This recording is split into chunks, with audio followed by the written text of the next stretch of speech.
Arithmetic progression के इस question में हमें पूछा गया है how many terms of an AP 9 17 25 dash dash dash must be taken to give a sum 636। मतलब इस AP के कितने टर्म ले कि सम 636 आए। कुछ बच्चों को क्वेश्चन पढ़ने से क्वेश्चन ही समझ में नहीं आता है कि क्या गिवन है, क्या फाइंड करना है। तो देखो बोल रहा है how many terms of an AP 9 17 25 must be taken to give a sum 636। मतलब इसके कितने टर्म ले करके हम इसके कितने टर्म ले कि सम कितना आ जाए 636। मतलब हमें n की वैल्यू निकालना है, बाकी सभी चीज़ें दी गई है। तो यहाँ सॉल्व लिख लेते हैं और सॉल्व लिख के लिख लेंगे गिवन AP। तो गिवन AP तो जो गिवन AP है वो क्या है, वो है 9 17 25 डैश डैश डैश। ठीक, क्योंकि तुम लोग जब एग्ज़ाम में क्वेश्चन बनाओगे तो क्वेश्चन तो लिखोगे नहीं, तो सॉल्व लिखोगे तो सॉल्व में ऐसे लिखना है। मैं पूरा तरीका बताता हूँ लिखने का, ठीक। इसलिए मैं ये फालतू काम नहीं कर रहा हूँ, मैं दोबारा लिखना बेवकूफ़ी है। क्योंकि एग्ज़ाम में तुम क्वेश्चन नहीं लिखोगे तो सीधा सॉल्व लिखना है, ऐसे लिखना है, इसलिए मैं ये पूरा लिख करके बताता हूँ।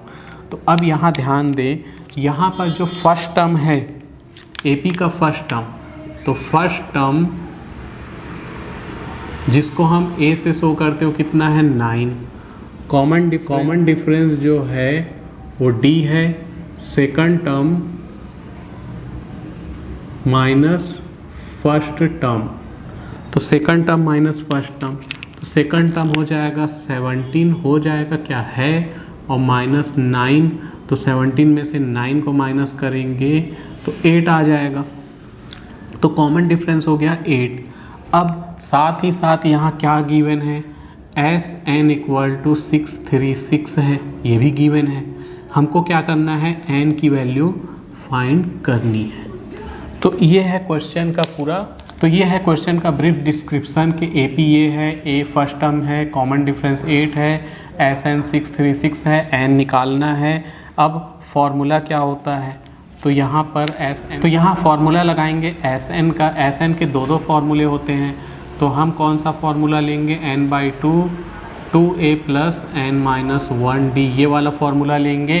क्योंकि हमारे पास D है, D नहीं होता, लास्ट टर्म होता तो हम दूसरा फॉर्मूला लेते, लेकिन यहाँ पे हम यही वाला फॉर्मूला लेंगे। क्योंकि एक और फॉर्मूला होता है Sn equal to n/2 a plus l, तो ज़्यादातर ये फॉर्मूला लगाओ, लेकिन तब लगाओगे जब लास्ट टर्म दिया हो। यहाँ तो लास्ट टर्म दिया नहीं है, तो इसलिए ये वाला फॉर्मूला लगाएंगे, क्योंकि इसमें D लगेगा और D हमारे पास है। तो Sn के जगह लिख लो 636, n/2 ऐसे ही है, n की वैल्यू निकालना है, 2a की वैल्यू क्या है 9 प्लस n-1d की वैल्यू क्या है 8। तो इस 2 को इधर ट्रांसफ़र कर दो, या ट्रांसफ़र करने के बजाय n/2 यहाँ से 2 कॉमन निकाल लो, 2 कॉमन निकालेंगे तो इधर बचेगा 9 प्लस, ठीक, इन दोनों से ये बीच में प्लस है, ये एक टर्म है, ये एक टर्म है, 2 कॉमन निकाले तो यहाँ बचा 9, यहाँ बचेगा n-1 इंटू 4। क्योंकि ये एक टर्म है, इसमें से 2 जा चुका है, तो 8 से 2 बाहर कॉमन निकाल लिए तो 4 बचेगा। और ये जो 2 कॉमन निकाले हैं वो इस 2 से 2 कैंसिल हो जाएगा। और भी 2 कॉमन निकाल के हम लोग इधर कैंसिल कर सकते थे, लेकिन और दूसरा 2 यहाँ से नहीं निकलने वाला, क्योंकि 9 जो है वो ऑड नंबर है। तो अब हम इसको आगे सॉल्व करेंगे, तो इसको आगे सॉल्व करेंगे 663 को उस तरफ लिख लेंगे, हम लिखेंगे n ब्रैकेट में क्या है, n लिख के ब्रैकेट में 9 प्लस करके 4 अंदर जाएगा, तो 4n-4, तो इसको इस तरफ लिख लिया और 636 को इस तरफ लिख लिए 636। n ऐसे ही रहेगा, 9 में से 4 माइनस हो जाएगा तो 5, तो पहले इस 4n को लिख लो प्लस 5 इक्वल टू 636। n अंदर जाएगा, 4n स्क्वायर प्लस 5n, 636 को इधर ले आओ माइनस 636 इक्वल टू 0। ये बन चुका है क्वाड्रेटिक इक्वेशन। तो क्वाड्रेटिक इक्वेशन को सॉल्व करने के 2 मेथड होते हैं, एक होता है मिडिल टर्म स्प्लिटिंग मेथड, दूसरा होता है फॉर्मूला मेथड। तो मिडिल टर्म स्प्लिटिंग मेथड से अगर इसको सॉल्व करेंगे तो एन स्क्वायर के साथ क्या है 4, पहले 4 का 636 से इंटू करना पड़ेगा, तो 4 का 636 से इंटू करेंगे तो 24 का 4 कैरी 2 गया, 14 का 4 कैरी 1 गया, 25 ये आएगा लगभग। और ऐसा नंबर हमको ढूंढना पड़ेगा कि इंटू करने पर 2544 आए और माइनस करने पर 5 आए। इंटू करने पर देखो इसका हम लोग क्या किए, 4 से मल्टीप्लाई किए, तो 4 से मल्टीप्लाई करने पर लगभग 2500 के आसपास कोई भी नंबर आ रहा है। तो हमको ऐसे नंबर चाहिए इंटू करने पर इतना आए और माइनस करने पर 5 आए। तो ये नंबर खोजना थोड़ा मुश्किल हो सकता है, थोड़ा क्या बहुत मुश्किल हो सकता है। तो इसलिए हम मिडिल टर्म स्प्लिटिंग मेथड से इस क्वेश्चन को नहीं बना सकते।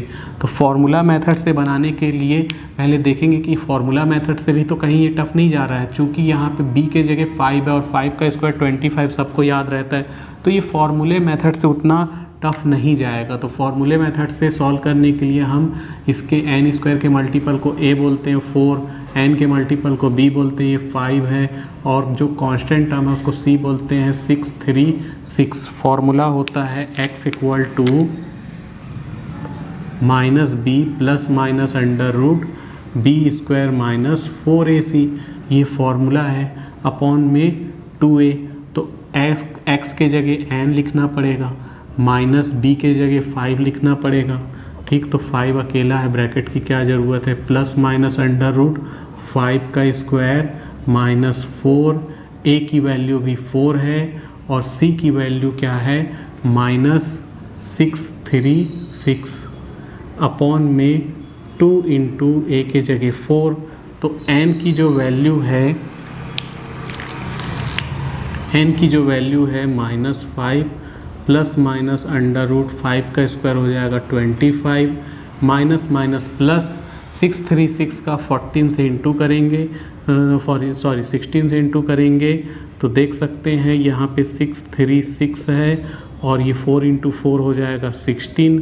तो 16 से 636 का मल्टीप्लाई होगा तो 6 6 जा 36 कैरी 3 गया, 18 19 20 21 कैरी 2 गया 38। तो ये हो जाएगा 636, ये हो गया 6 7 11 कैरी 1 गया 10 10176। तो 10176 ये आ गई हमारे पास इनका मल्टीप्लाई, अपॉन में 8, इसको मिटा देते हैं।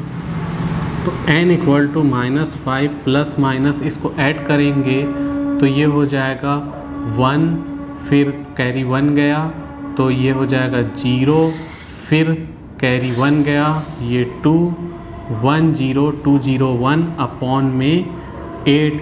ये नंबर कुछ पहचाना हुआ लग रहा है, लेकिन हम पहचान पे नहीं जाएंगे, हम इसका रूट स्क्वायर निकालना देखेंगे।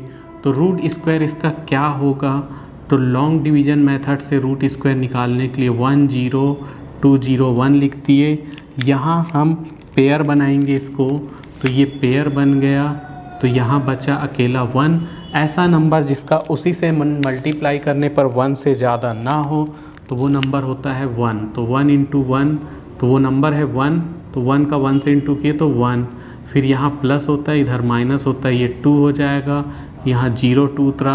अगर मैं 1 रखूँगा तो 1 से मल्टीप्लाई करना पड़ेगा, 2 रखूँगा तो 2 से मल्टीप्लाई, लेकिन 2 से ज़्यादा ये होना नहीं चाहिए।